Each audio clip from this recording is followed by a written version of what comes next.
Qu'est-ce qui t'a touché dans ce projet, toi, C'est émotionnellement? Mais moi, ce qui m'a touché ici, c'est les enfants qu'on accueille, des enfants placés.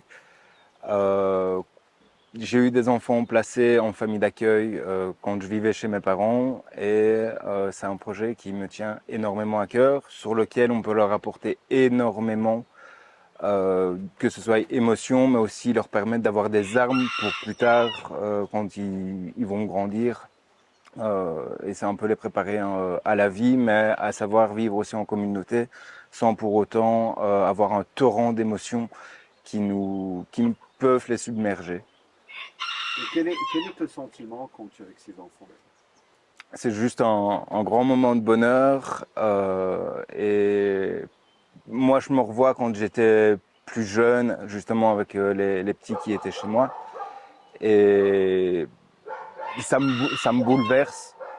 C'est des moments qui sont assez forts et donc ils m'apportent tout autant que ce que je leur apporte, je pense, si pas plus qu'ils m'apportent à Des moi. histoires marquantes, par exemple, avec des enfants que tu as vécu, en fait, que tu as gardé comme ça, peut-être un mot, une histoire. Liam qui s'est effondré en fin de séjour parce que c'était un gamin qui n'avait pas plus l'envie que ça de participer au camp. Et finalement, il a vu que, enfin, on a pu lui apporter des moments justes où il pouvait être lui-même, mais où la confiance régnait dans les deux sens, où on leur autorise, on leur donne une certaine liberté, et en échange, ben, on crée cette confiance qu'ils n'ont pas spécialement toujours à l'institut. Donc, c'est vraiment un pur échange de moments. Il y a eu aussi une activité où il y a eu un camp de survie où ils ont eu droit à manipuler des couteaux, mais toujours apprendre à vivre ensemble. Et c'est pas toujours facile pour eux de vivre ensemble. Ils sont enfin ils se rendent assez dedans l'un l'autre par rapport à leurs émotions. Et ici, bah, visiblement, de ce qui en ressort, c'est que les éducateurs nous disent qu'ils sont absolument différents de ce qu'ils peuvent vivre à l'institut. Et comment tu passes ta journée ici avec eux quand ils viennent? Les activités qu'ils peuvent faire ici?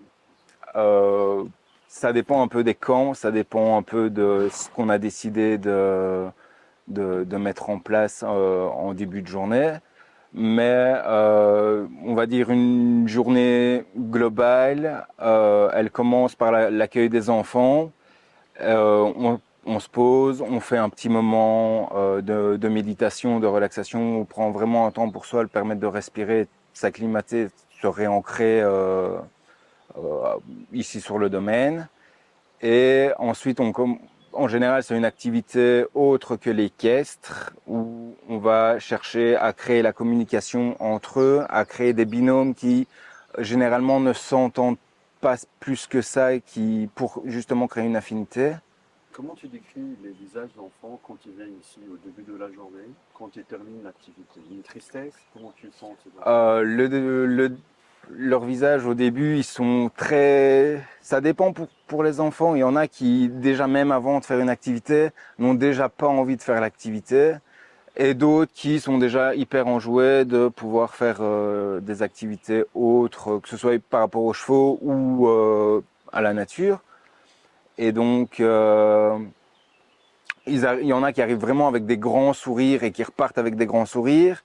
Il y en a qui arrivent avec une tête un peu tristounette ou autre et qui repartent avec des grands sourires, mais aussi les yeux remplis de larmes parce qu'ils ont compris que c'est juste un moment de pur bonheur ici.